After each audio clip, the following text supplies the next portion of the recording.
यजमान नाम शीतला सेवा समिति बालोद छत्तीसगढ़, श्री मोहित जी, श्रीमती भगवती साहू, श्री रवि, श्रीमती अन्नपूर्णा श्रीवास्तव एवं संपूर्ण बालोद के निवासी इस कथा के मुख्य यजमान के रूप में विराजमान हैं। सभी को बहुत बहुत साधुवाद। एक बार ताली बजाकर यजमान परिवार सभी का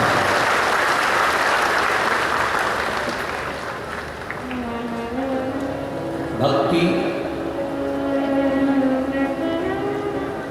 और मुक्ति का एक अनूठा संगम है शिव महापुराण।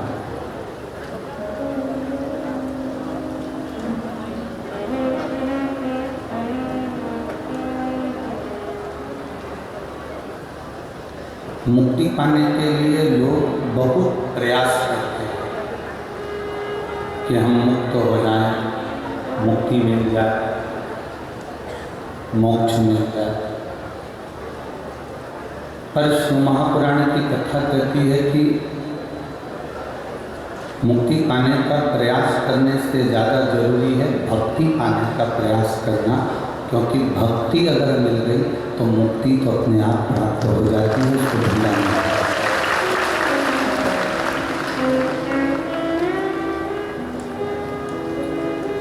इन शरीर के माध्यम से, इंद्रियों के माध्यम से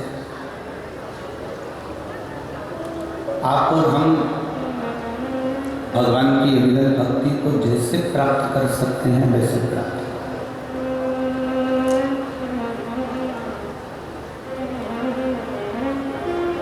बहुत दिखावे से परमात्मा को प्राप्त करने का प्रयास नहीं। भगवान को प्राप्त करने का सबसे सुंदर तरीका जो रामचरितमानस में कहा कि निर्मल मन सो मोहि पावा, मोहि छल छिद्र कपट ना। भगवान को पाने का एक सबसे सुंदर तरीका अगर कोई है तो वह आपका मन, आपके हृदय की पवित्रता, आपके दिल की शुद्धता।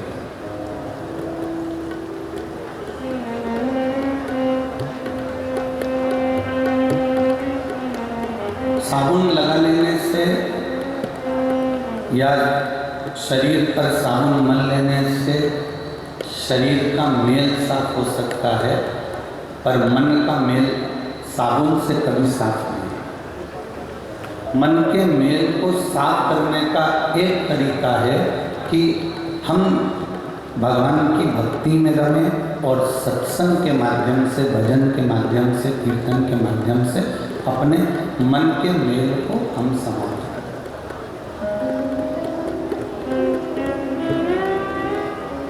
ये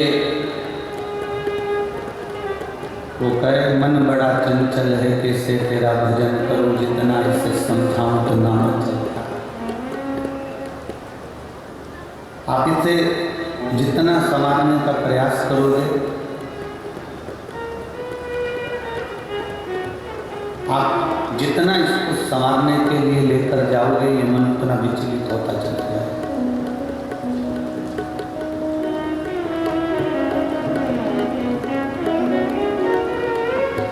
जो राम जी ने नियम धारण करा था, जो नियम भगवान कृष्ण ने धारण करा था, वो नियम आज भारत भूमि का ही नहीं, देश का ही नहीं, विदेश का व्यक्ति भी धारण कर रहा है। राम जी का एक नियम बड़ा भारी था।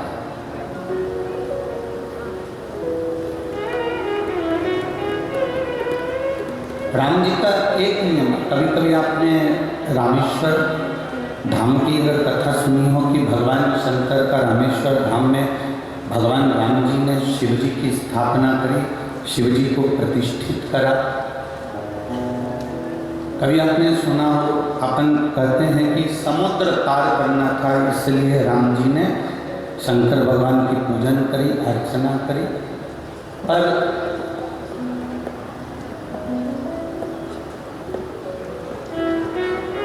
कभी साउथ की एक रामायण का स्मरण करिए।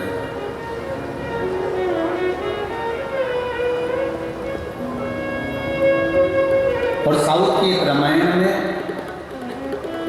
जिसके अंतर्गत कंब रामायण के अंतर्गत वर्णन किया कि राम जी का एक नियम बड़ा भारी था कि जब तक वो शंकर जी को जल नहीं चढ़ा देते थे तब तक वो मुख में जल नहीं लेते थे। यह राम जी का नियम।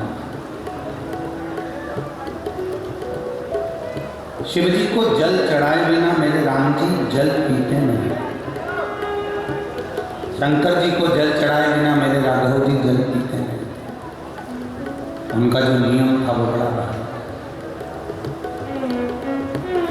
जब समुद्र के किनारे पहुंच गए, समुद्र के तट पर पहुंच गए, तब राम जी को प्यास लगी तो राम जी ने लक्ष्मण जी से कहा, लखन, हे लखन। लखन बोले, जी भैया, बहुत प्यास लग रही है, पर समुद्र के तट पर तो खारा ही खारा पानी, और ये समुद्र के तट पर जो खारा पानी है मैं पीऊं तो पीऊं कैसे? जाओ कहीं से मीठा जल, निर्मल जल मेरे लिए लेकर। लखनलाल जी गए, भगवान श्री लक्ष्मण जी शेषनाग अवतारी मेरे लखनलाल जी गए, जल लेकर आए और उन्होंने बालू रेत का शिवलिंग बनाकर उस पर जल चढ़ाया। तब मेरे राम जी ने जल को पिया, तब मेरे राम जी ने जल का आचमन करा।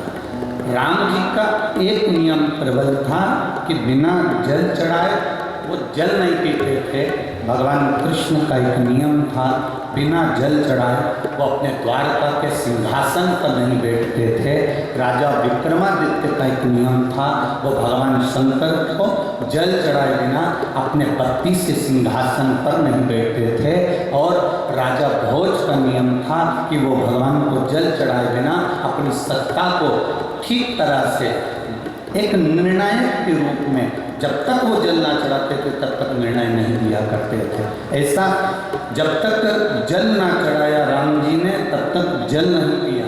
भगवान कृष्ण ने जब तक जल नहीं चढ़ाया तब तक द्वारका के सिंहासन पर बैठते नहीं थे। रुक्मणी जी ने पूछा, आज आप सिंहासन पर नहीं बैठे? भगवान कहते थे कि मेरा जल चढ़ाना रह गया है, मैं जल चढ़ाऊंगा, सिंहासन पर बैठूंगा। एक बार भगवान कृष्ण ने रुक्मणी जी से पूछ लिया था, सीता जी ने राम जी से पूछ लिया था कि तुम बिना जल के पानी नहीं पीते, तुम बिना जल के सिंहासन पर नहीं बैठते। विक्रमादित्य जी से भी पूछा गया कि आप बिना जल के अपने 32 सिंहासन पर नहीं बैठते, आखिर कारण क्या है? तो राम जी ने कहा कि जल चढ़ाकर जल पीता हूँ, उससे मेरी इंद्रियां प्रबल होती हैं। और भगवान कृष्ण कहते हैं जल चढ़ाकर सिंहासन पर इसलिए बैठता हूँ क्योंकि मुझसे कोई निर्णय गलत ना हो जाए और पूरे राष्ट्र का उत्थान हो जाए, इसलिए मैं सिंहासन पर जल चढ़ाता हूँ। इससे जल की मूलता, इस जल की बड़ी प्रबलता।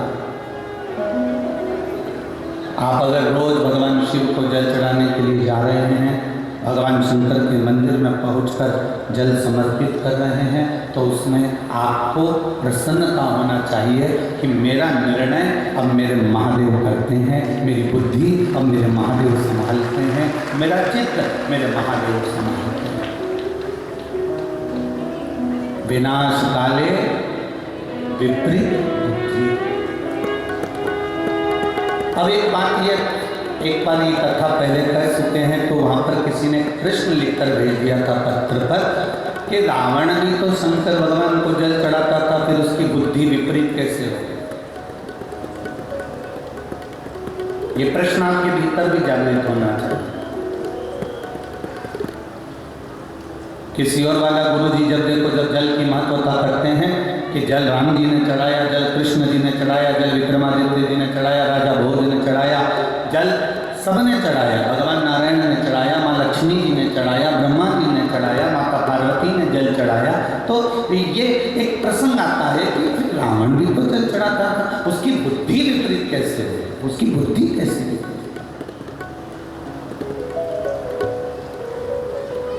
और अपन कहते भी हैं विनाश काले विपरीत। विनाश का जब समय होता है तो बुद्धि विपरीत हो जाती है। ये अपन कह रहे हैं, अपन बोलते हैं कि विनाश काले विपरीत। तो रावण क्या जल नहीं चढ़ाता? रावण का जल समर्पित नहीं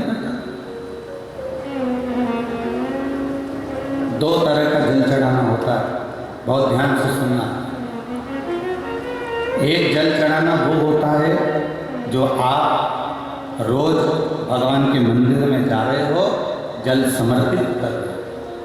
और दूसरा जल चढ़ाना वो होता है कि चार माताएं जब जल चढ़ाने जाती हैं तब अपना मन कर जाता है कि जल चढ़ा दो। चार लोग जा रही हैं तो अपने भी चल चलो, या कोई बीमार पड़ गया, कोई दुखी हो गया, कोई कष्ट में आ गया तो मंदिर याद आ गया।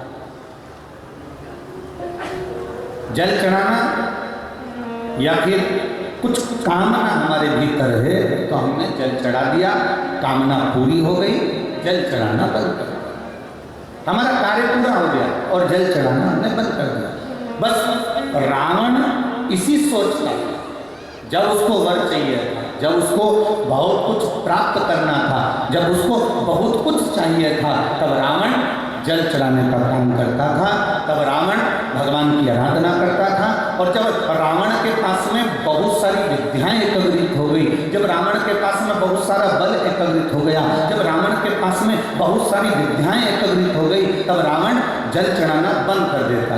फिर रावण को किसी ने अकल दी, फिर रावण को किसी ने बुद्धि दी कि वो इंद्र तो तुम्हारी सभा में आया ही नहीं, तब फिर जल चढ़ाना प्रारंभ कर दिया कि इंद्र मेरे अधीन हो जाए। फिर जल चढ़ाया, अग्निदेव मेरे अधीन हो जाए, वायुदेव मेरे अधीन हो जाए, ये जल नारायण मेरे अधीन हो जाए, ये देवता मेरे अधीन हो जाए, सारे ग्रह मेरे अधीन हो जाए। भगवान जल चढ़ाते हैं और भगवान शंकर से वर प्राप्त करते करते सबको अपने अधीन कर लेते हैं। तब अब रावण ने कई बार जल चढ़ाना बंद भी किया।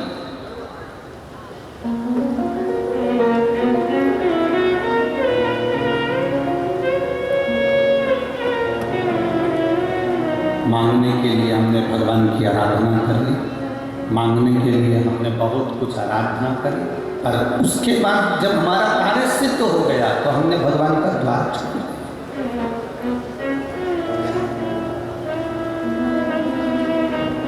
हमें रावण जैसी बुद्धि नहीं लानी, हमें रावण जैसी विद्या नहीं चाहिए। हमें तो भगवान राम जैसी विद्या चाहिए, हमें भगवान कृष्ण जैसा बल चाहिए, हमें भगवान विक्रमादित्य जैसी बुद्धि चाहिए, हमें राजा भोज जैसी बुद्धि चाहिए, हमें रामकृष्ण परमहंस जैसी, नामदेव जी जैसी, तुकाराम जी जैसी, मीराबाई जैसी, नरसिंह मेहता जैसी, तुकाराम जी जैसी ऐसी बुद्धि हमारे भीतर चाहिए। हमें वो बुद्धि नहीं कि थोड़े दिन तक तो कार्य करा, थोड़े दिन के बाद में हमने बंद कर दिया। 3 महीने हम मंदिर गए, 3 महीने के बाद हमने बंद कर दिया। 4 महीने हम मंदिर गए, 4 महीने के बाद हमने बंद कर दिया। ऐसी विवेकता, ऐसी बुद्धि, ऐसा चित्त हमको नहीं चाहिए। हम भगवान का गुणगान नित्य प्रति करते हैं, हम भगवान का भजन नित्य प्रति करते हैं, हम भगवान का स्मरण नित्य प्रति करते रहें, हम भगवान का मंत्र जाप नित्य प्रति करते रहें। आप आए नहीं और सुबह हो गई, मेरी पूजा की थाली धरी की धरी रह गई।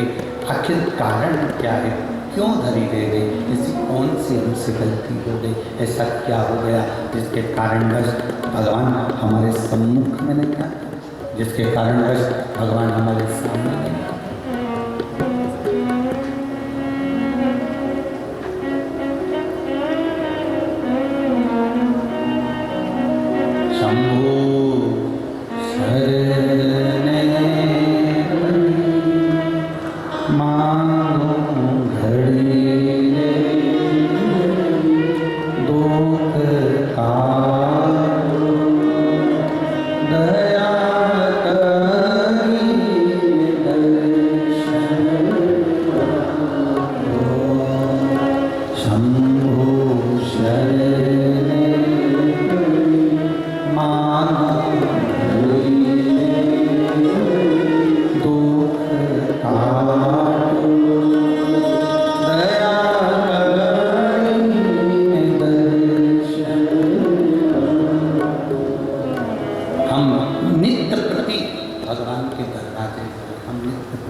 थोड़े दिन जल चढ़ाया, बंद कर दिया, दुख आया, बंद कर दिया, तकलीफ आई, बंद कर दिया, बीमारी हो गई, कष्ट आ गया, मंदिर भी गए, जल भी चढ़ाया तो भी बीमारी नहीं मिट रही, बहुत पूजा अर्चना कर ली तो भी बीमारी नहीं मिट रही, बहुत आराधना कर ली तो भी बीमारी नहीं मिट रही। ये मत सोचना कि भगवान ने तुम्हारे लिए दुख दे रखा, ना ना, थोड़ा हमारे पूर्व जन्म का भी कर्म हमको भोगना पड़ता है इस मृत्यु लोक में आकर। कल सोमनी की कथा सुनी थी ना आपने? सोमनी की कथा कल अपन ने सुनी। जो ब्राह्मण के घर में जन्म लेने वाली बेटी थी वो गलत संगत में पड़ गई थी, और गलत संगत में पड़ी और उसका यौवन का एक आनंद था, तो बाद में जन्म लेने के बाद आँख से अंधी भी बनी और शरीर में कोढ़ भी हो गया, शरीर भी बेकार हो गया, अंधी भी हो गई, भटकती फिरी। ये हमारे पूर्व जन्म के कर्म हैं। कोई बड़ी बीमारी हो जाए, कोई बड़ा कष्ट आ जाए, कोई बड़ा बात हो जाए, समझना हमारे पूर्व जन्म के कर्म का भोग आज हम भोग रहे हैं। उस कर्म के भोग को हम जितना जितना भजन करेंगे, जितना जितना बाबा का स्मरण करेंगे, जितना जितना शिव की भक्ति करेंगे, जितना जितना भगवत भजन की ओर आगे बढ़ेंगे, उतना उतना हमारी कर्म की गति कटती चली जाएगी। हाँ, कोई तुमसे कह दे कि मेरे पास सजाना मैं ऐसी विद्या दे दूंगा, मेरे पास सजाना मैं ऐसी भभूति दे दूंगा, मेरे पास सजाना ऐसी बेल दे दूंगा जिससे तुम्हारा ये काम हो जाएगा, ये व्यर्थ की बात। अपने कर्म का भोग अपने को भोगना है। हमने पहले भी कथा में कहा, छींक अगर हमें आ रही है हमें छींकना, खांसी हमें चल रही है हमें खांसना, भूख हमें लग रही है भोजन हमें करना, प्यास हमें लग रही है पानी हमें पीना, दर्द हमें हुआ है तो गोली हमें खाना है। उसी तरह अगर कष्ट हमको है तो भगवान का भजन भी हमें करना है जिससे ये कष्ट मिट जाए। उस प्रभु का नाम हमको जपना है जिससे हमारे जीवन का ये कष्ट, हमारे जीवन की ये तकलीफें, हमारे जीवन का ये दर्द हमारा स्वयं का समाप्त हो जाए। ये हमको करना, हमारे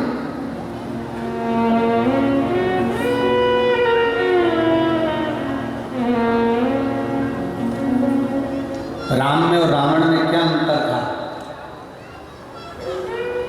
एक विशाल अंतर, एक बहुत बड़ा अंतर राम जी में और रावण में था। राम जी अयोध्या से चले थे और चलते चलते लंका पहुंचे थे। जितनी जगह से राम जी निकल कर गए थे, आपकी अयोध्या में तो राम जी का पथगमन, राम पथगमन बना है और बड़ा सुंदर राम पथगमन बन रहा है, जहाँ से राम जी चल कर गए। ज़्यादा से ज़्यादा राम जी सबसे ज़्यादा चले हैं तो छत्तीसगढ़ की धरा पर चले हैं, इसलिए आपको बहुत बहुत सारे राम पथगमन में आप अगर घूम कर आएंगे, राम पथगमन जब बन जाए तब जाकर देखना, पूरे राम पथगमन में जहाँ जहाँ राम जी चलते थे, जहाँ जहाँ राम जी रुकते थे, उन्होंने शंकर भगवान के शिवलिंग की स्थापना करी। आप कहीं पूछेंगे ये राम जी कहाँ के, तो कोई बता देगा राम जी के हाथ में है, राम जी ने इसकी स्थापना करी थी। पूरे भारत की भूमि पर जहाँ से राम जी चलकर वन में से गए हैं, वहाँ अयोध्या से लेकर लंका तक के बीच में जहाँ कहीं पर भी जाओगे तो तुम्हें जो शिवलिंग मिलेंगे वो लोग कहेंगे ये पांडवों द्वारा बना, ये भीम के द्वारा बना, ये अर्जुन के द्वारा बना, ये नकुल के द्वारा बना। लोग कहेंगे ये राम जी के द्वारा बना, ये राम की स्थापना, ये सीता जी ने स्थापना करी थी, ये लक्ष्मण जी ने स्थापना करी थी, ये हनुमान जी ने स्थापना करी थी। पूरे राम पथगमन पर जितने शंकर जी के मंदिर मिलेंगे, उस मंदिर में आप पूछेंगे तो कहेंगे ये राम जी की स्थापना, राम जी ने स्थापना करी थी। राम और रावण में केवल एक अंतर है, राम जिस जगह से चलते थे वह धर्म की ध्वजा फहराते चलते थे, और रावण जहां से चलता था वह धर्म को समाप्त करते हुए चलता।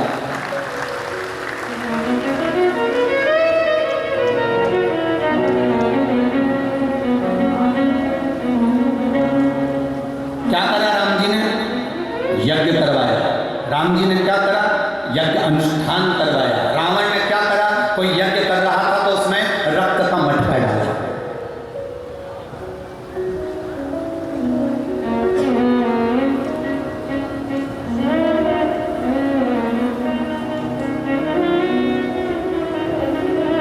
कितने भाई हैं राम जी? जम के बोलो जरा, जम के जरा बोलो। राम जी का नियम है जल चढ़ाए बिना जल नहीं पीते, ठीक है? दूसरे नंबर पर भरत जी, दूसरे नंबर पर है भरत। भरत जी का नियम है, ब्राह्मण को भोजन कराते हैं और शिव जी का अभिषेक करते हैं। भरत जी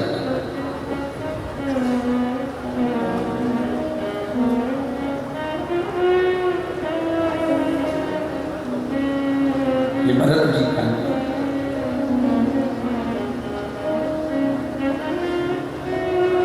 राम जी का नियम है, जल चढ़ाएंगे तब जल पीएंगे।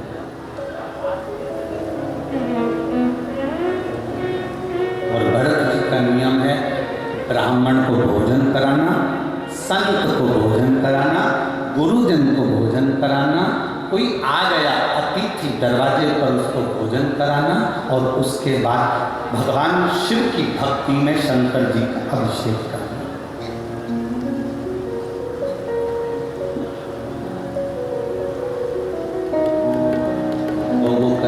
रामचरित मानस अयोध्याकांड की एक चौपाई, बड़ा सुंदर भाव उसमें वर्णन किया, बड़ा सुंदर। अरे विप्रजवाई देहि दीन दाना, विप्रजवाई देहि दीन दाना, शिव अभिषेक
भोजन करा रहे हैं।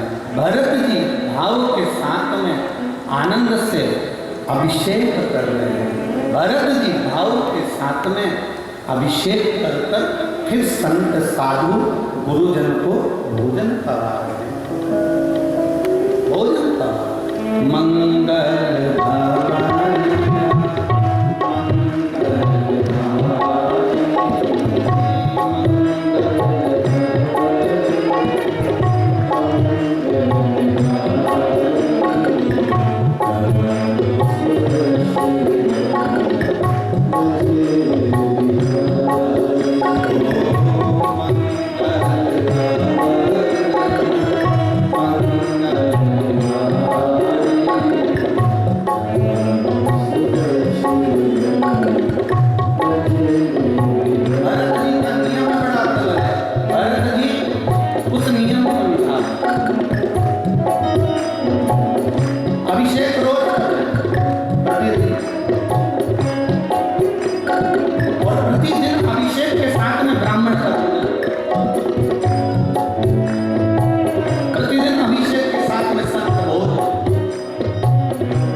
राम जी का नियम है, जल चढ़ाकर जल पीना, भरत जी का नियम है।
कई बार भगवान की पशुपति व्रत करते हैं, कई बार शंकर जी को जल चढ़ाते समय आपकी आंखों में चला जाता, कभी कभी अचानक कोई कारण नहीं है रोने का, फिर भी आंखों में चला जाता।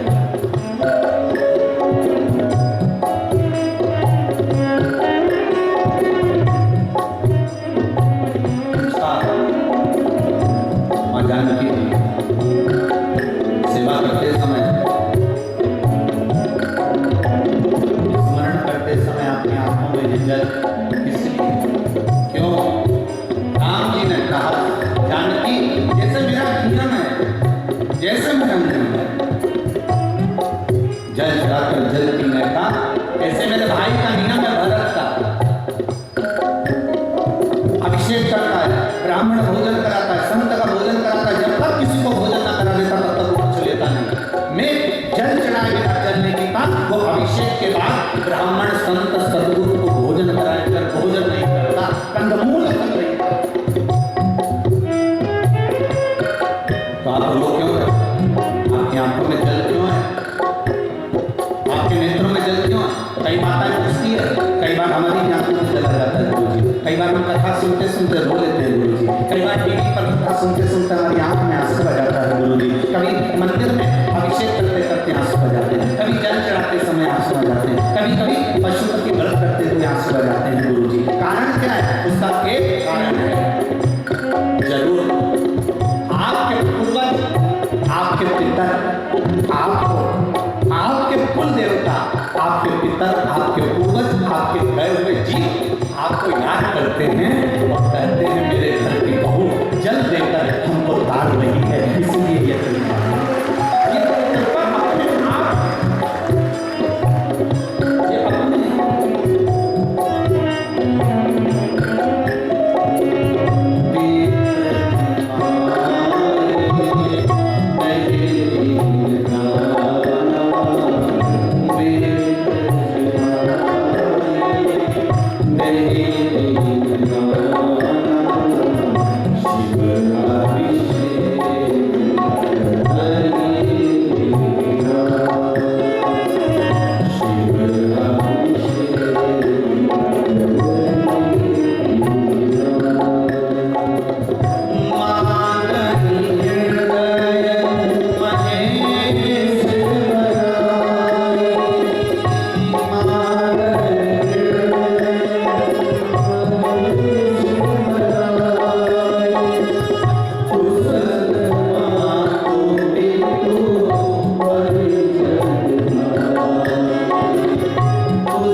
पेट भरने की जवाबदारी उनकी है।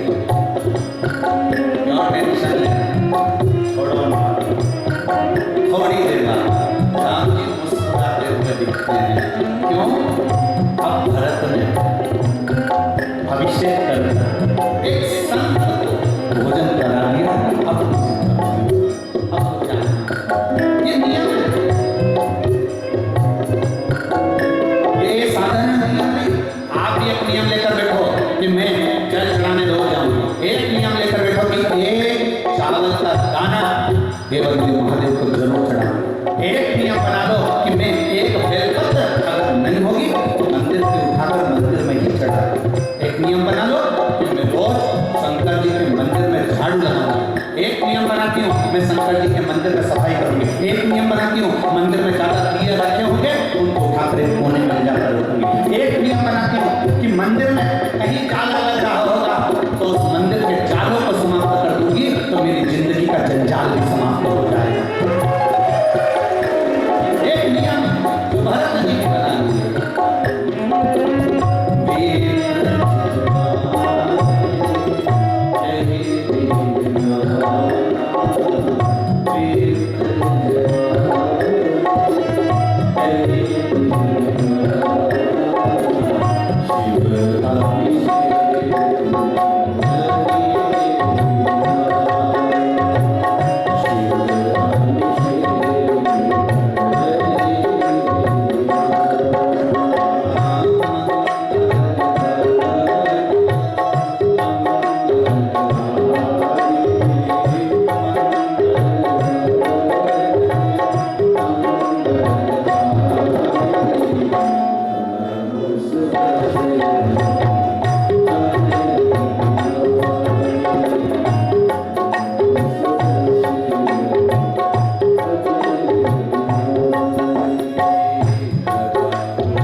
एक नियम, एक व्रत अपनी जिंदगी में धारण कर लो।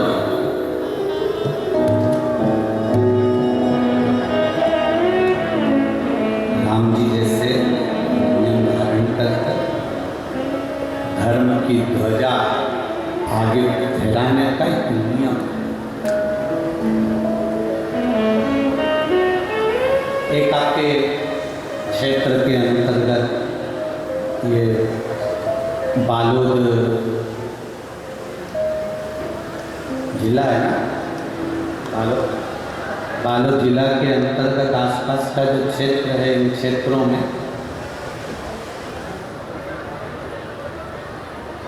एक बड़ी विडंबना सी है।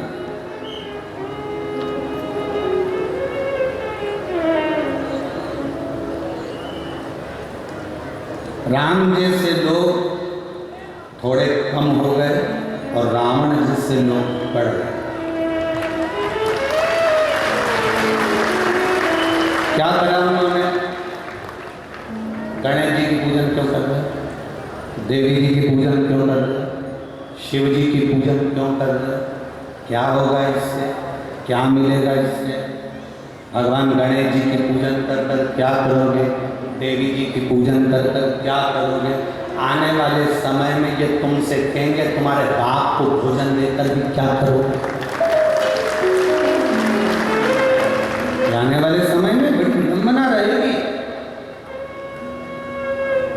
जंगलों में रहने वाले वनवासी, आदिवासी, भील आदि आदि जो वनों में निवास कर रहे हैं, जितने जितने क्षेत्रों में वनों में आपका निवास है, मेरा निवेदन है अपने कुल के जो इष्ट देव हैं, आप जिस देवता का पूजन करते आए हो, आप जिस देवता की आराधना करते आए हो, आप जिस देवता की आराधना में शुरू से डूबे हुए हो, आप जिस देवता की आराधना में पूर्व से डूबे हुए हो, उस देवता की आराधना आप करते रहिए। क्यों? दुनिया के लोगों का काम है आपको धर्म से हटाकर अधर्म की ओर ले जाना, पर भगवान आपका हाथ पकड़कर आपकी जिंदगी को सार्थक कर देता है, आपके जीवन का कल्याण कर देता है, आपके जीवन की सार्थकता सिद्ध करता है। आप श्रेष्ठ कर्म की ओर, अच्छे कर्म की ओर। हम हमेशा कहते हैं धर्म की जम के बोलेगा, धर्म की अधर्म का प्राणियों में विश्व का ठीक, बस ठीक। तुम्हारे बोलने से हो जाएगा?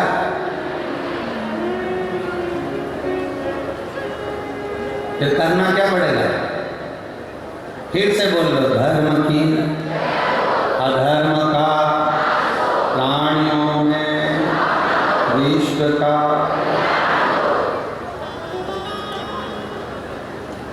हरी जी बालोताली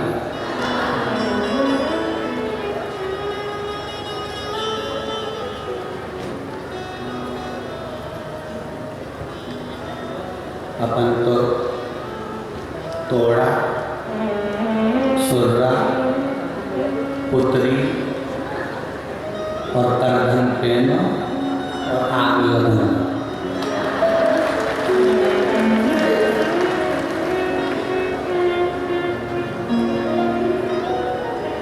करधन का मतलब मालूम है तुमको? छत्तीसगढ़ में माताएं कहती करधन।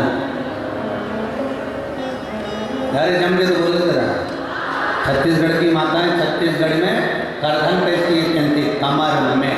करधन का मतलब होता है, इसको शादी में भी करधन दिया जाता है, बोलो सही है कि गलत? और करधन उसको कहा जाता है पेनो। करधन का मतलब होता है कमर कस के रखो, कभी भी युद्ध के मैदान में और कभी भी इन विषम परिस्थितियों में तुम्हें लड़ना पड़ सकता है, वो कमर कस नहीं।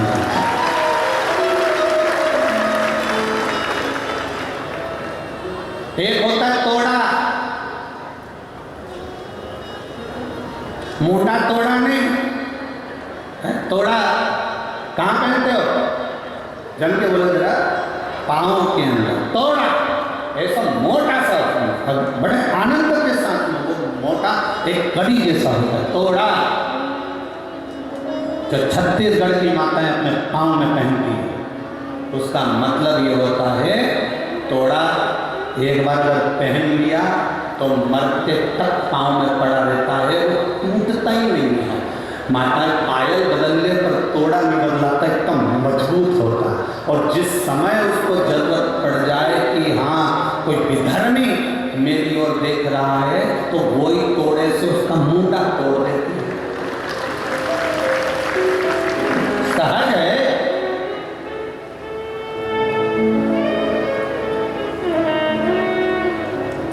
फिर से बोलो, धर्म की अधर्म का प्राणियों में विश्व का। बस ठीक है, बोलने से नहीं होने, बोलने से।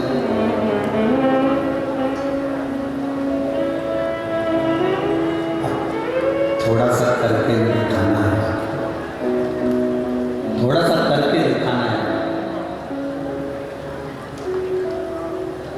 जिन जिन क्षेत्रों में कहा जाए कि गणेश जी की पूजन मत करो, जिन जिन क्षेत्रों में कहा जाए कि माता रानी की पूजन मत करो, जिन जिन क्षेत्रों में कहा जाए कि शंकर जी पे जल मत चढ़ाओ, बस अब तुम्हारी बारी है। अब तुम्हारे को क्या करना है, ये तुम्हारी जवाबदारी है। हमारे बाप को बाप कहने से कोई नहीं रोक सकता, हमारी माता को माँ कहने से कोई नहीं रोक सकता। पिता को पिता कहने से कौन रोकेगा साहब? आज के जमाने में एक विषम परिस्थिति में लोगों को लाकर छोड़ दिया। केवल राजनीति के चक्कर में लोग धर्म को खिलौना बनाकर खेल रहे हैं। एक राजनीति के चक्कर में धर्म को खिलौना बनाया जा रहा है। और सनातन धर्म से खेला जा रहा है। मत पूछो भगवान को, मत पूछो देवी देवता को। अब लोग ये हो गए हैं, ऐसे ऐसे महाराज उनकी बेटे हैं जो भगोने के अंदर बड़े बर्तन में खुद बैठ जाते हैं और दूध से अपना अभिषेक कराकर उस दूध की खीर बना के अपने भक्तों को खिला देते हैं। ऐसे ऐसे भी बैठे हैं और ऐसे ऐसे भक्त भी गजब कहाँ मूर्खता में पड़े हो, किस ओर जा रहे हो। जवाबदारी तुम्हारी जवाबदारी को तुम्हें निभाना है। भगवान की भक्ति हम ये नहीं कहेंगे कि आप किसी के कहने में आकर अपने देवता को, अपनी देवी को, अपने उपासना को, अपने भजन को, अपने कीर्तन को बंद कर दो, बल्कि प्रयास करना। जब गणेश जी के दिन आए तो गांव गांव में गणेश बैठे और देवी जी के दिन आए तो गांव गांव में देवी बैठे। प्रयास है। भड़काएंगे लोग, आप शब्द कहेंगे लोग, ताना देंगे लोग, आड़ा टेढ़ा बोलेंगे लोग, ये दुनिया के लोगों का बोलने का काम है, तो ये बोलते रहेंगे। एक बात अपनी बुद्धि में बिठा कर रखना, अपने चित्त में उतार कर रखना, जब तुम्हारी दुख की घड़ी होती है, ये तुम्हारे, अभी हमने कथा में कहा था राजगढ़ की, कि तुम्हारे मोबाइल में फेसबुक पे 2000-3000 लोग जुड़े हैं, व्हाट्सएप पर तुमसे कम 5-7-8 हजार लोग जुड़े हैं। बोलो सही है कि गलत है? अरे बोलते जा रहा। इंस्टाग्राम पर तुमसे 2-5 हजार लोग जुड़े हैं, यूट्यूब पर तुमसे 2-5 हजार लोग जुड़े हैं। अब एक काम करो, तुम बीमार पड़कर हॉस्पिटल गए तो तुम्हारे मोबाइल पर जितने जुड़े थे उन सबको मैसेज कर दो कि मैं बीमार हूँ और तुम सब मुझे हॉस्पिटल में मिलने आओ, मुझे 500 रुपये की ज़रूरत है, जितने भी आओ मुझे 500 रुपये देकर जाना, मेरी बीमारी में खर्चा होगा। जितने जुड़े हैं ना, उसमें से 1-2 आ गए तो बहुत बड़ी बात है। तुम्हारे व्हाट्सएप से, यूट्यूब से, फेसबुक से जुड़े हुए तुम्हारे साथी तुम्हारे साथ नहीं खड़े होंगे, बल्कि तुम्हारी दुख की घड़ी में तुम्हारा पिता, तुम्हारी माँ, तुम्हारी पत्नी, तुम्हारा पति और तुम्हारे बच्चे खड़े। दुख की घड़ी कितने खड़े हो जाते हैं? कौन खड़ा हुआ, कौन आया सामने? दुख की घड़ी में केवल तुम्हारा परिवार, तुम्हारे पिता, तुम्हारी माता, तुम्हारी पत्नी, तुम्हारे बच्चे, तुम्हारा पति, बस दुख की घड़ी में वो पूरे समय जूझते। खाना है लेकर, जांच कराना है, कहीं कुछ कराना है लेकर, वो दुख की घड़ी में जूझ ना। हमने पत्नी को समय रिटर्न बड़ा रिटर्न है बाबू, रिटर्न बढ़ाइए ना। हमने पत्नी को समय दिया ना, हमने बच्चों को समय दिया ना, हमने पति को समय दिया ना, हमने पिता को समय दिया ना, हमने अपनी माता को समय दिया। 24 घंटे मोबाइल पर मित्रों को, दोस्तों को समय दिया, और जिनको समय दिया उन्होंने तुमको समय नहीं दिया, और जिनको तुमने समय नहीं दिया उन्होंने अपना पूरा समय तुम्हारे पूरा।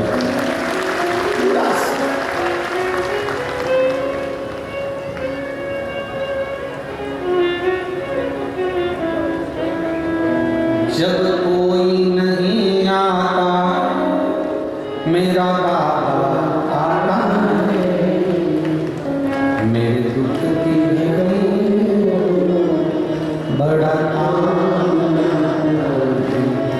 महाराज, आपकी विषम परिस्थिति में, आपकी दुख की घड़ी में, आपकी तकलीफ की घड़ी में, आपके कष्ट की घड़ी में कोई नहीं आएगा, तब वो विश्वनाथ, मेरा भोलेनाथ, तुमने जो 1 लोटा जल समर्पित करा है, वो शंभु, वो त्रिकालदर्शी, वो कैलाशी तुम्हारे तकलीफ की घड़ी में तुम्हारे सामने खड़ा मिलेगा। बाकी का कोई आया कि नहीं आया।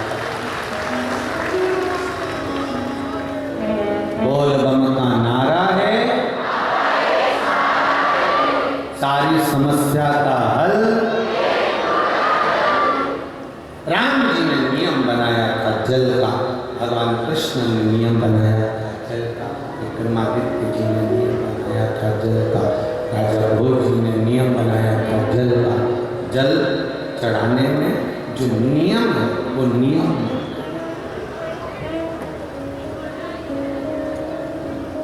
एक बार अगर पशुपति व्रत करा नहीं फायदा मिला, दूसरे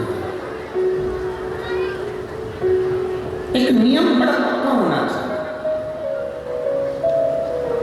एक नियम बड़ा प्रबल होना चाहिए।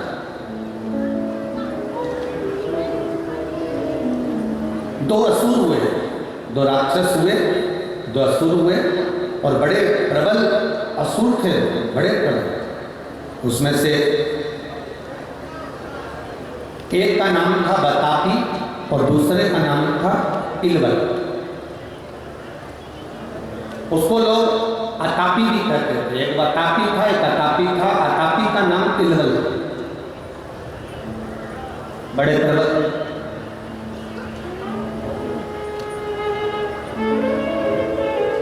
इन्होंने किसी की भक्ति नहीं करी। अब इन्होंने भक्ति करी तो केवल देवादिदेव ने महादेव की, और दोनों ने उन्हें मालूम था कि सबसे जल्दी अगर कोई राजी होने वाला देवता है, सबसे जल्दी अगर कोई राजी हो जाता है तो वो देवादिदेव महादेव हो जाता है, सबसे जल्दी राजी। जल चढ़ाया, दिल से चढ़ाया, राजी।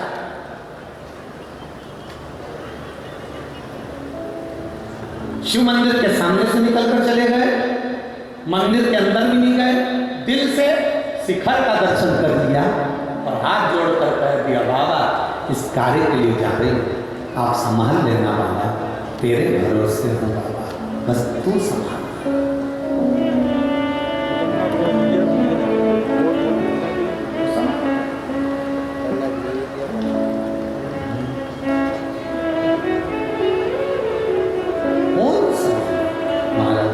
तेरे भरोसे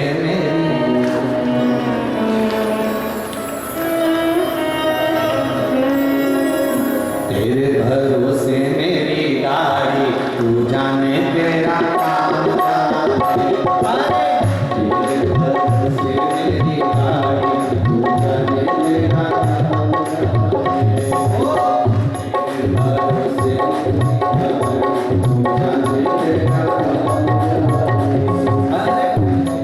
भरोसे मेरी गाड़ी, तू जाने तेरा काम।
कुछ हमारे जीवन के हम नियम बनाते हैं। एक बताती और इलावत, ये दोनों असुर हैं, राक्षस, इनकी प्रवृत्ति है।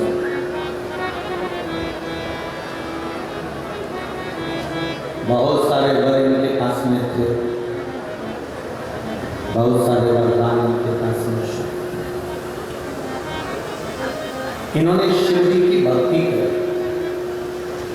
भगवान शंकर की भक्ति करी और शिव जी से भक्ति कर कर, शंकर भगवान की भक्ति कर कर वर प्राप्त करा इलाज में कि अगर कोई मर गया, मान लो किसी के प्राण छूट गए और मैं अगर आवाज लगाऊं, मैं अगर बुलाऊं,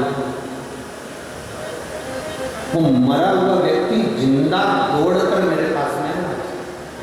ये वर इलावल ने शिव जी से प्राप्त और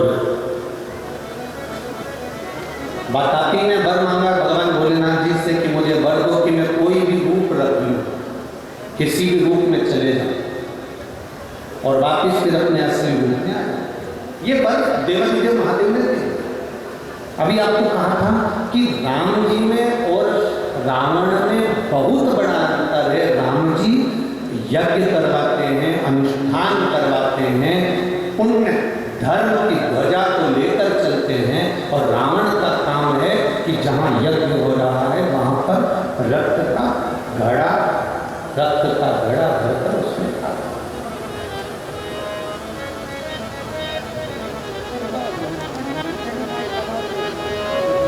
यज्ञ नहीं होने देना, भजन नहीं होने देना, कीर्तन नहीं होने देना, ये नष्ट करने का काम है।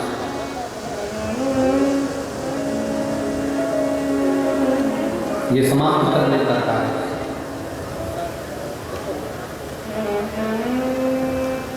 अब बताती और इलवल, इन दोनों ने अलग अलग वर मांग लिए। इलवल ने मांगा कि कोई मरे हुए को भी मैं बुलाऊं तो वह आ जाए, और बताती ने मांगा कि मैं रूप बदल कर कहीं पर भी किसी भी रूप में जा सकूं।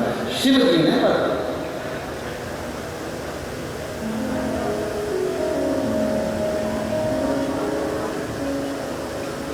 इतना वर प्राप्त करने के बाद इन दोनों ने एक काम चालू करा कि अब अपन मरने वाले को, क्योंकि मरे हुए को भी मैं जिंदा कर सकता हूं, बुलाऊंगा और उसको आना पड़ेगा। कोई एक उपाय, धर्म को अगर नष्ट किया जाए तो असुरों का राज्य, राक्षसों का राज्य सदा के लिए रह सकता है अगर धर्म नष्ट हुआ। मेरी माताओं से निवेदन, और जितने मेरे भाई यहाँ कथा में बैठे हैं और जितने आस्था चैनल पर कथा सुन रहे हैं, जितने फेसबुक यूट्यूब पर कथा श्रवण कर रहे हैं, उनसे एक निवेदन करना चाहूँगा, अपने घर से एक पानी का लोटा अपने घर से, घर का कोई भी सदस्य शंकर के मंदिर में, शिवालय में जाकर चढ़ाए और उस चढ़े हुए जल का थोड़ा सा भाग लेकर आकर अपने घर के पूरे भागों में छिड़के, और अगर बन सके तो जो पानी सब पीते हैं उसी जल में वो जल थोड़ा सा डाल दिया जाए, जिससे सबके अंदर वो जल पहुंचे, तो उसके जीवन की सिद्धता अपने आप आए।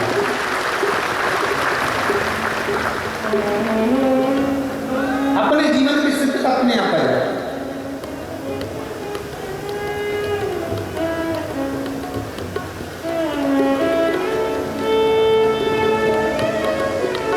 आप लोगों को बड़ी प्रसन्नता होना चाहिए, जितने शंकर जी के भगत, जितने शिव के उपासक, उनको बड़ी प्रसन्नता होना चाहिए, उनको बड़ी आनंद का होना चाहिए कि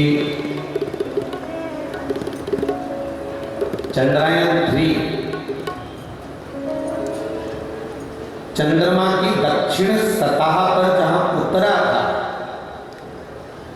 वैज्ञानिकों ने और हमारे राष्ट्र के एक आनंद सुख में उस स्थान का नाम, जहां पर चंद्रयान 3 चंद्रमा के दक्षिण सतह पर जहां उतरा था, उस स्थान का नाम शिव शक्ति पॉइंट रखा।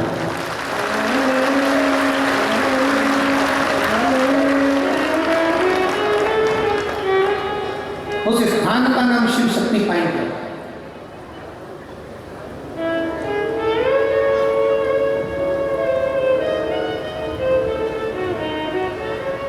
जहां चंद्रयान 2 गया था, जहां पर वो उतरा था, उस स्थान का नाम तिरंगा पॉइंट रखा था।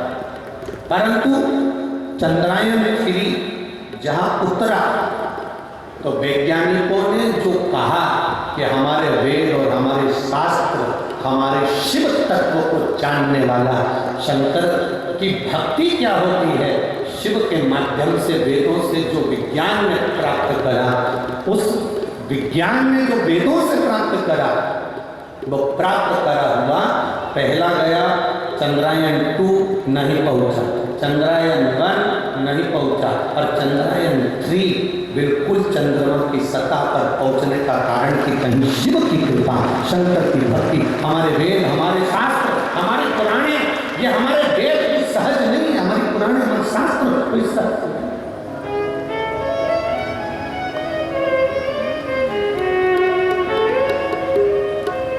तो जहां चंद्रमा पर, जहां पर चंद्रयान 3 उतरा, उस स्थान का नाम रख दिया शिव शक्ति पॉइंट। मतलब हमारा कुछ भी नहीं, ये तो कहीं बाबा भोलेनाथ जी की जो कृपा इन वैज्ञानिकों पर हुई, और इन वैज्ञानिकों ने जो करा वो राष्ट्र के लिए गौरव का विषय बन गया, इस भारत की भूमि के लिए गौरव का विषय बन गया। अब आप जरा विचार करिए, कुछ तो शिव भक्ति का है, बाबा की भक्ति का रसतत्व, शंकर भगवान की अविरल भक्ति का कुछ तो रसतत्व है हमारे जीवन का, जो हमें आनंद की अनुभूति कराता है, हमें आनंद की ओर लेकर जाता है, हमें सुख की ओर लेकर जाता है, हमें रसतत्व की ओर लेकर जाता है। कहीं ना कहीं शिव तत्व की भक्ति का बल है। खाली न जाता दर से तुम्हारा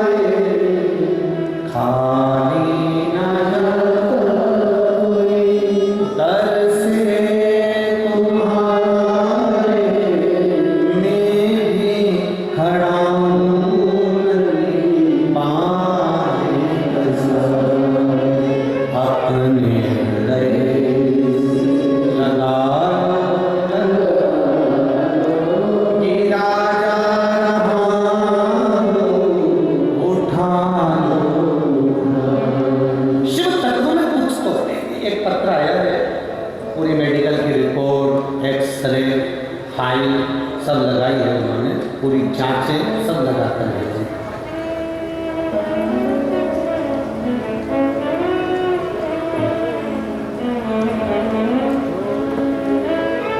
राम कुमार वर्मा, ग्राम तरई,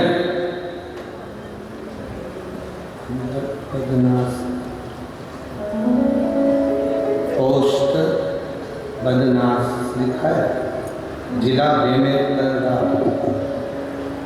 छत्तीसगढ़। बदनाए कि बदनास है, जो भी हो, इन्होंने लिखा है और मोबाइल नंबर लिखा। कहीं बैठे हो तो हाथ हिला सकते हैं, कहीं बैठे हो तो हाथ हिला सकते हैं। राम कुमार वर्मा, ग्राम करई, जिला बेमेतरा, बेमेतरा ही है बेमेतरा, ठीक है।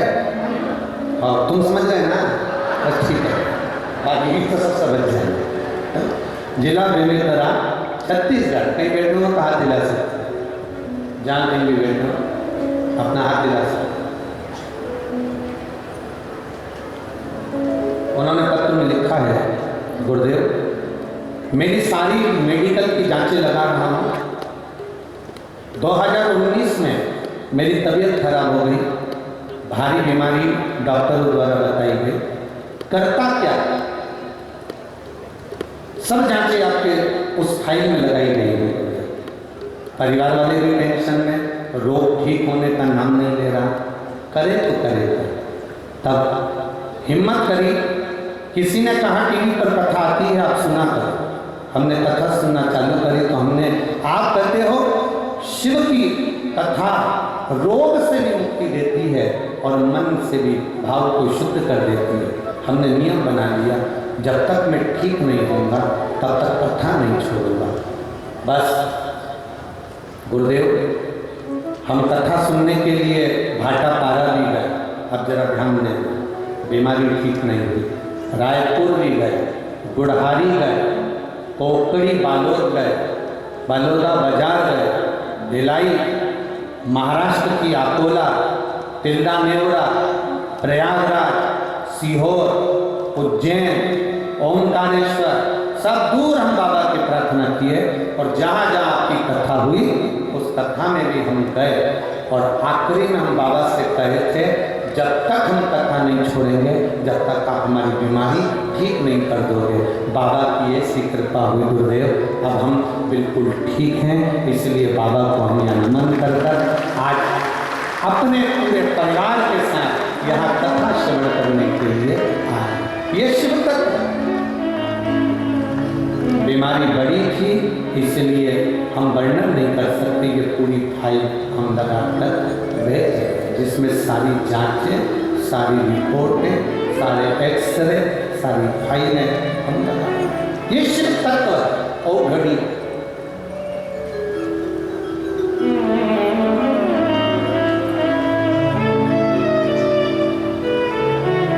एक नियम ले लिया, नहीं छोड़ूंगा जब तक कथा, जब तक सुनेगा नहीं। मैंने सुना है कि तू खाली नहीं थे। ये पत्र में उसने अपना फोटो भी लगाया, अपना स्वयं का फोटो इस पत्र में भी लगाया कि पत्र में नीचे लिखा, मैंने सुना तू खाली नहीं छोड़ता, तो मैं कैसे रह जाऊं? जब तक मेरी पूरी बीमारी नहीं जाती तब तक मैं भी नहीं जाता। अब मैं स्वस्थ हूँ, अपने परिवार के साथ आज कथा श्रवण कर रहा हूँ और पूरी बीमारी मेरी समाप्त हो गई। ये शिव तत्व है, यौगढ़। एक नियम हम भी बनाए हमारे जीवन में कि हम शिव के मंदिर जाएं, शिवालय जाएं, देवालय जाएं, शंकर भगवान को समर्पित करें, शिव की आराधना करें, शंकर भगवान पर एक चावल के दाने, कोई भी नियम हमारी जिंदगी का बनाने, जिस नियम के बल पर हम भगवान की शरणागति को प्राप्त कर सकें। कोई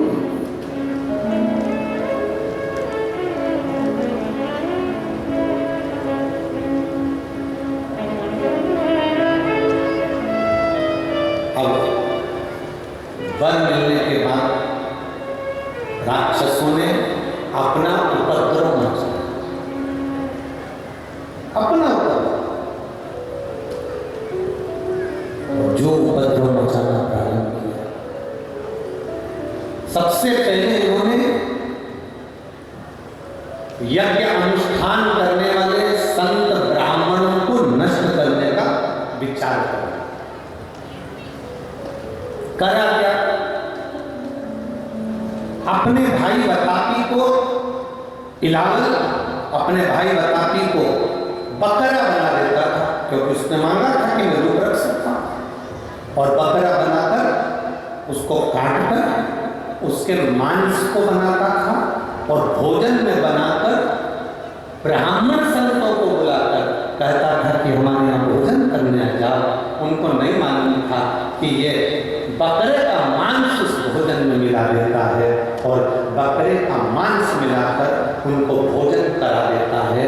उनके स्मरण में नहीं आता कि भोजन में उस कुछ ऐसा डाल देता था जिससे मांस की गंध भी ना आए, और उसको डालकर भोजन बनाकर ब्राह्मण संतों को खिला देता था। ब्राह्मण संत भोजन करकर जैसे ही चलते थे और इलावल आवाज लगा देता था अपने भाई को, बतापी जल्दी आ, और भाई अंदर तो पेट में मांस के टुकड़े पड़े होते थे, बस पेट को फाड़ता बतापी। जितने संत भोजन करते जाते, ब्राह्मण भोजन करते जाते, सबके शरीर को फाड़कर बतापी बाहर निकल आता और सारे संत ब्राह्मण मर जाते, सारे संत ब्राह्मण।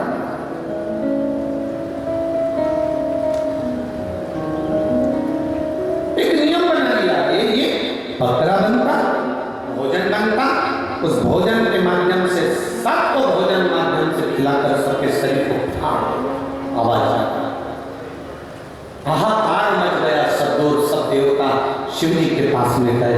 ये इलावल और बतापी तो बड़े उपद्रवी काम कर रहे हैं। आज तक कोई असुर ने ऐसा काम नहीं करा। लोग लड़े तो सामने से लड़े, विधर्मी हुए तो सामने से हुए, पर खिलाकर नष्ट करना आज के जमाने में भी बस वही काम हो रहा है। आज का जो समय है ये भी इलावल और बतापी का समय चालू लगता है। लोग गलत गलत भोजन करा कर आपको इतना भ्रष्ट कर देंगे, इतना नष्ट कर देंगे कि आप धर्म की ओर नहीं जा सकते, सत्कर्म की ओर नहीं जा सकते। इतना विचित्र समय, इतना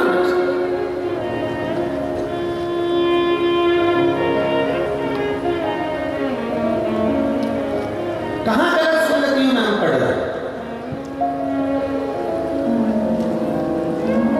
किन गलत जगहों पर हम जा रहे हैं, कैसा गलत भोजन हम ग्रहण कर रहे हैं, किस गलत मार्ग की ओर हम बढ़ रहे हैं। आज के जमाने के बेटा बेटियों से कह दो कि अपने छत्तीसगढ़िया भोजन को करिए, अपने छत्तीसगढ़िया भोजन की प्रामाणिकता रखिए, अपने छत्तीसगढ़ का चावल, अपने छत्तीसगढ़ का धान पूरी दुनिया में प्रसिद्ध है। पर आज के बेटा बेटी उसको मानने को तैयार नहीं होते। वो तो जो बाहर से आता है ना, दूर के ढोल सुहावने, जो बाहर से आता है उसको देखकर खुश होते हैं। चाउमीन अच्छा लगता है, और वो एक रोटी होती है गोल गोल कुत्ता,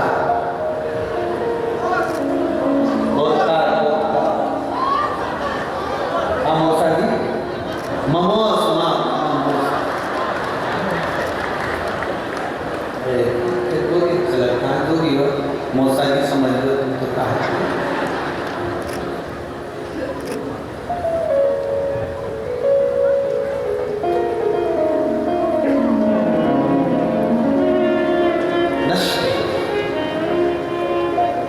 भोजन नष्ट, और हम सोचे शास्त्र कहता है जैसा खाया अन्न जम के बोला वैसा हो गया, जैसा पियो पानी और जैसा किया दूध वैसा बन गया बुद्धि का दूध। भैंस का दूध पियोगे तो भैंस जैसे हो।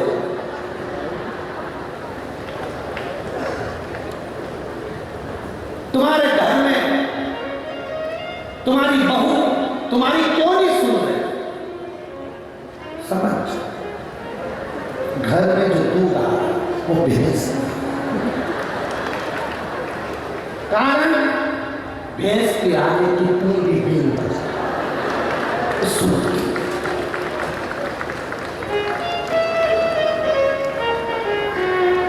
ये दूध का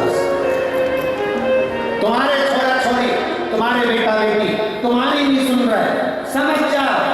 बोले जम के घर में भैंस का दूध आ, तुम कितनी भी बीन बजा छोरा मुझे कख में छोड़ दिया, नहीं उधर मत जा। रोड पे अगर भैंस चल रही है तुम कितना भी हाथ में बजाते हो, कितने भी हाथ, वो आराम से दुमड़ी हिला उसकी पूंछ और कितना भी हाथ बजा में धीरे से भैंस ऐसी पलट के देखे जैसे नहीं लगेगी को उस भैंस के सूखे कितना ही हाथ बजाओ नहीं है। तुम ज्यादा बजाओगे और ज्यादा खड़ी होकर पूंछ हिलाती, तुमने और ज्यादा हाथ बजाया तो 2 बार मुंडी हिला, एक बार इधर और मुंडी भैंस होगी तो जैसा थैली का दूध पियोगे तो थैली हो जाए, बोतल का पियोगे तो वैसे भी बोतल बड़ी विचित्र हो गई है आज के जमाने में। जन्म से लेकर मरे तक बोतल मिल रही है। जन्म से पैदा हुए उसके बाद माँ ने जो हाथ में दूध की बोतल पकड़ाई वो बोतल मरते दम तक नहीं छूटी। पहले थी बचपन में दूध की बोतल, धीरे धीरे बड़े हुए स्कूल गए तो पानी की बोतल, पानी की बोतल छूटी तो कॉलेज गए तो कोल्ड ड्रिंक की बोतल, कोल्ड ड्रिंक की बोतल खत्म हुई तो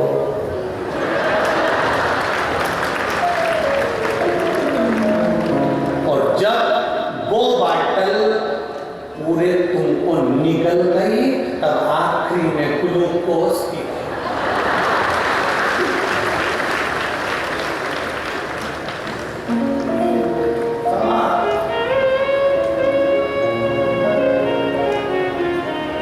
तो लोग एक भजन गाते हैं, देख नजारा, देख नजारा माटी का, इसमें लकड़ी का, देख नजारा लकड़ी का, हम कहते देख नजारा बोतल। बोतल पर बचपन में माँ ने पकड़ाई थी, हाथ में दूध की बोतल, जब से चालू हो और आजकल के नया फैशन आ गया, माँ अपने बच्चे से इतना लाड़ी नहीं लड़ा पा रही है, बस बच्चों को संभालने के लिए एक माँ अलग से रख रखी है, वो उसको नहलाती खिलाती पिलाती सब। हमारा शिव पुराण वर्णन करता है, हमारा शास्त्र वर्णन करता है, शिव महापुराण वर्णन कर रहा है महाराज। रोटी 4 तरह की होती है। रोटी कितने तरह की होती है? जम के बोलो जरा, पीछे वाले बोलो, रोटी कितने तरह की? 4 तरह की रोटी होती है। पहले नंबर की रोटी माँ के हाथ की रोटी। एक माँ के जो हाथ की रोटी होती है उसमें ममता होती है, उसमें वात्सल्यता होती है, पेट भरा जाता है पर मन नहीं भराता, वो माँ के हाथ की रोटी होती है। पहली रोटी किसके हाथ की? जम के बोलो जरा, माँ के हाथ की रोटी जिससे पेट भरा गया पर मन नहीं भराया, उसमें ममता है, उसमें वात्सल्यता है, उसमें स्नेह है, उसमें करुणा है, वो माँ के हाथ की रोटी होती है। दूसरे नंबर की रोटी पत्नी के हाथ की रोटी,